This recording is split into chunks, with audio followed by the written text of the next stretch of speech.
Cool.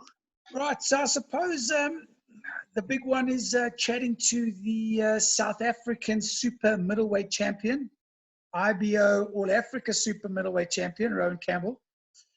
Rowan, thanks so much for your time this morning. Lockdown must be as frustrating as hell for you. Yeah, it's a pleasure. And yeah, it hasn't been very fun. There's not much to do. Like, things are just starting slowly to get back on track, but there's no certainty on fight dates when things will kick up again. So things are hard at the moment. So talk to me. I mean, obviously it's been tough for professional athletes like yourself. You had a fight lined up. We'll talk a little bit about that just now. And that all came to an abrupt end, was it some 10 weeks ago when it was announced that we were going into lockdown. What have you been doing for the last, let's call it 8 weeks, while you've been an inmate in your house? Yeah, I've actually just been doing as much as possible to stay busy. I had to like improvise and stuff like that because due to the lockdown, my fight was 2 weeks before the lockdown, right? So I was right around the corner. And then due to lockdown and companies having to do salary cuts and stuff like that, like sponsorships have gone out the window, so we've all had to like improvise and make a plan to do stuff. So surprisingly, I have stayed busy through like small like things to do, even training people and stuff like that. And then on a fitness scale, since the first 3 weeks was hard. My fights had just been cancelled and I didn't have much motivation to get up and go train and stuff like that. But once they allowed the running, they set that 6 o'clock to 9 o'clock. That just I kind of just got back in the mood and started training again and got into it. So since then, I've been training really hard, been doing it all, eh? Ron, if I can, I mean, just talk about those first 3 weeks. Obviously, I mean, for yourself as an athlete, I mean, we've spoken about this before, both before and after some of your other big fights, but the psychological components of an athlete, the build up to a fight, like you were saying, you were meant to fight 2 weeks before lockdown, then lockdown kicked in, killed that fight. You've now just said that psychologically you struggled for those 3 weeks after lockdown. Can you tell us a bit more about sort of the mental strains and stresses that you went through in those 5 weeks? Yeah, it was quite an amazing thing to process because it took me about 6 weeks to process it all because there was just so much going on. My fight had been cancelled, this whole coronavirus, the whole lockdown, the small things. There's so many things to take in, so you're not processing it 100%. But like the biggest thing for me was in the beginning, which I couldn't get my head around, was just before you're about to fight, your body naturally builds up like a huge amount of like testosterone and you have like a lot of adrenaline and stuff like that. So usually there's a release of that. Like you fight, you get that out of your system. So I had that in me for long, which was like a really weird thing to process, which was a first for me as well. So that took a little while to get my head around. Then this whole lockdown and stuff, I think the majority of people couldn't get their head around this lockdown and the whole coronavirus and stuff. So that was just a little icing on the cake. So yeah, it was quite hard. It puts you in like a huge state of like, I won't say depression, but you're thinking a lot, and sometimes thinking too much isn't the greatest thing for you. So yeah, it's been a lot of thinking. If I can ask, the stress of you being a professional athlete and that potential, well, not potential, the loss in revenue, the loss in income, that must have also played hugely on your mind. Yeah, massive. I need that. Also, building up to a fight, you spend more money. It's like naturally as well. Like just before you get a monthly paycheck, so you might spend a little bit more because you're like, hey, I'm getting my paycheck in 2 weeks. But also on like a whole fighting platform, you spend a bit more money closer to the fight because you get a bit more massages towards the end of the camp. You put your body through strain. So you need to look after your body, which costs money. Also, from a diet perspective, to make weight and make scales, when you're cutting weight and stuff and eating as healthy as you do for a fight, it's more expensive. You eat a lot more of like fresh fish and stuff like that. you go to get some fish, it's like $150 excluding what you get with it, so it all like adds up. So yeah, that was a huge thing for me. Yeah. In terms of the money side of things, your sponsors that have been there, have they still committed themselves to you? I mean, is that something you can talk about? My sponsors were great to me. They really were. I can't badmouth any of them, specifically Android. Like, I'm sure Android will even come back one day. But I've lost all my sponsors.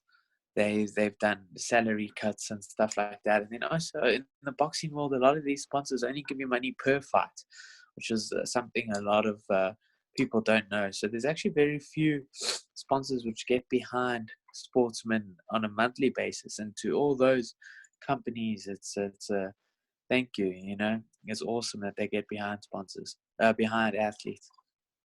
And I suppose it's going to just get tougher for the next couple of months, possibly year ahead, with a lot of companies literally feeling it themselves, having to cut back. Probably those that have the deep pockets are probably going to be more in a hold and maintain sort of strategy, while a lot of the others are purely out there to survive. So for the professional athlete, it doesn't seem like it's going to get any easier in the coming months. No, not at all. And that's the horrible part, is it's just a waiting game right now. So yeah. Rowan, talking a little bit about that waiting game. The announcement last night from the president that as of next week, Monday, we move to a lower level, opens up a little bit more training opportunities, but for yourselves, for professional fighters, still no indication at all as to when you're going to be allowed back in the gyms. Very frustrating. Yeah, very frustrating, and also very uncertain of when like the next fight schedule will be and stuff like that, because they still want me to do that German fight first, and then one big local fight here in South Africa, a big one. So yeah, you don't know. I could only be fighting at the end of the year, like November, So the uncertainty of training, because it's very hard to explain, but when you're training for something, you train a lot harder. When you're training for something you have no clue about, you're training at like 50-60%. You'll have the odd day where you go at it 100%, but that might last like 2 weeks. Then you have like 3 days off. Okay. Like 3 days where you so it's like a picture graph. It's very up down with something like this. So that's most probably the hardest part for me. Rowan, talking about that next fight, you say that they still want you, and I'm assuming your management team, I'm assuming Golden Gloves, still wants you to fight that Evgeny Svidenko fight in Germany. That's for the vacant IBO super middleweight title. Yes. They like that IBO title opportunity. It's a very big opportunity and stuff like that. And they've said for a while they want me to get that. Then they would like a big South African fight defending that title, So yeah, but you never know what the plans are right now. It's actually not like a great time to talk about plans, because I honestly have no clue what's going on. Just talking about your preparations. I mean, obviously it's very difficult to talk about those preparations, but should everything end, let's say Monday, which we know it's not going to get Rowan Campbell back into fighting mode, what are we looking there? 6 to 8 weeks longer? No, I underplay how much I train. I've been training. Don't worry about that. Okay. So what are we talking? Yeah. 4 weeks? Yeah, 4 weeks minimum, 3 weeks minimum. I'm pretty fit, eh? Yeah, I think what I would like, 8 weeks max. That's way more than enough. Yeah. Chatting to boxing CEO Tsolofelo Jaka last week.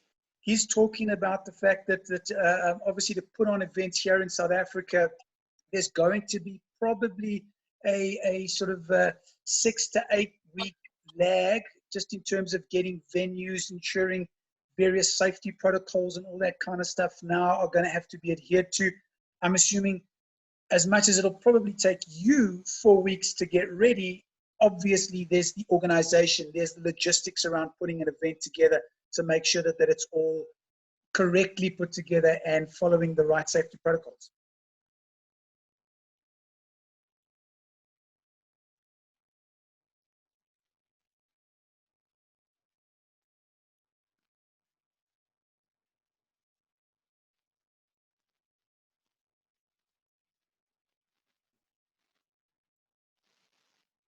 Hey, Rowan, you there? Are you back?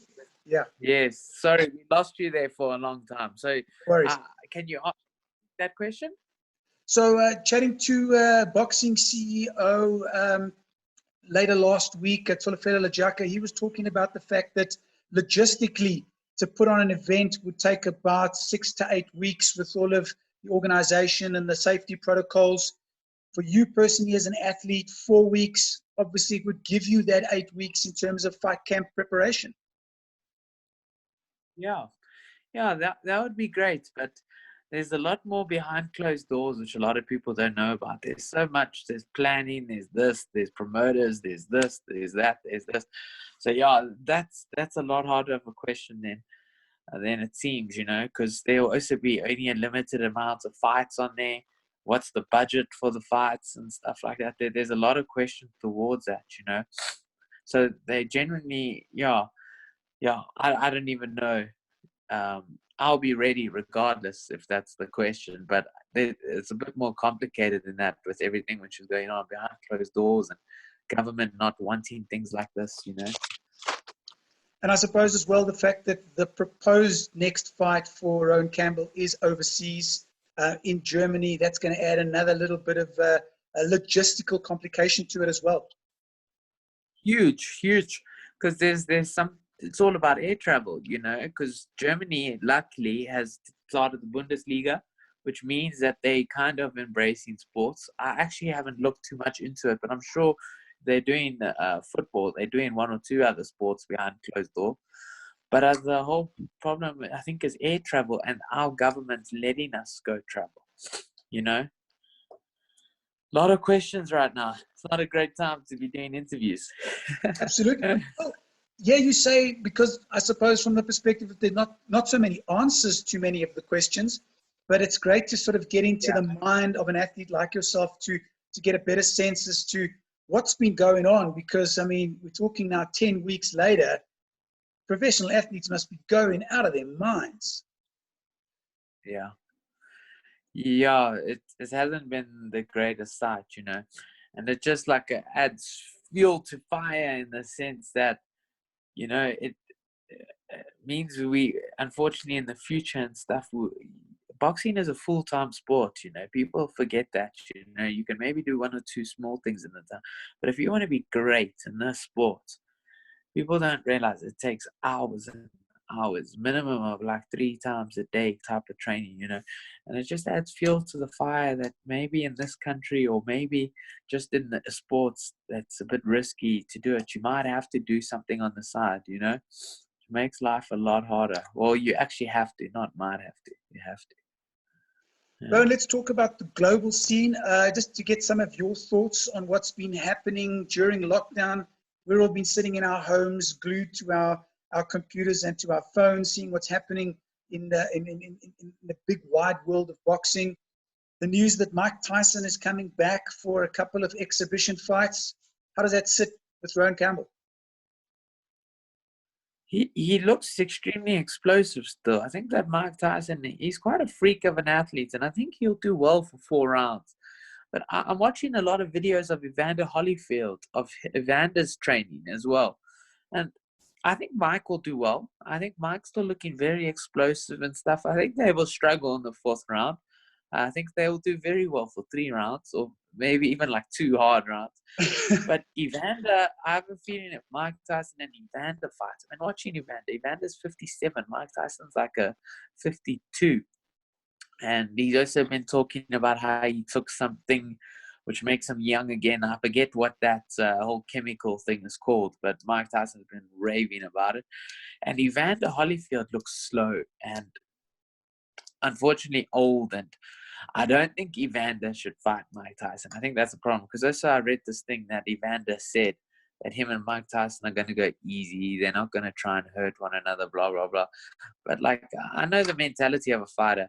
Both of them, not just Mike Tyson. Once they're in that ring, like the couple of shots might go off, one big shot there, and people make a noise or something happens. Then they want to take one another's heads off, you know. So I think it's cool. Mike Tyson's coming back. I think he's still going to do well despite his age. But I'm scared for Evander if they're setting up a Mike Tyson versus Evander Holyfield. Yeah, I think it'll be a very interesting prospect to see Mike Tyson back in the ring again. Lots of stories breaking about him fighting Sonny Bill Williams and then potentially fighting against Shannon Briggs. Now we're talking about a whole bunch of other guys that he may end up fighting. So I think there's a lot of speculation at the moment. We'll have to wait and see until there's a signature on the bottom line, eh? Yeah. So apparently they offered Shannon Briggs $25 million to fight Mike Tyson. So that one is looking like it's happening. But what's got me questioning things is, why is Evander Holyfield also posting all these training videos and blah, blah, blah, blah, blah. And also Mike Tyson responded to that Sonny Bill Williams thing. Mike Tyson said, I will not fight Sonny Bill Williams because that will be a disrespect to boxing. And he laughed. He says, don't disrespect me. That was his reply to him fighting Sonny Bill. Yeah. Wow. Yeah, you should go look for it. It was pretty intense when he's like, don't disrespect me. I'm going to go look it up right now, straight after this. Also, on other combat sports news, your thoughts that the UFC came back 3 events in 8 days. Obviously, there were a couple of COVID positive tests that came out of the UFC. Your thoughts as a professional fighter, potentially putting your family at risk at an event like that? My family won't be coming. My father's one of those people that actually needs to isolate himself. He's got respiratory problems, so he wouldn't be coming. Even prior to this Germany fight, we had like a talk like a week before the lockdown, and I said to him, Dad, you don't have to come, type of thing. And he said, yeah, thank you. I wasn't ready. I don't think I was going to risk it. So I'm all good with that. I think with that whole UFC thing, because I watched the UFC fight cards, and it was very awkward with like no spectators in the crowd. That'll be something to get used to.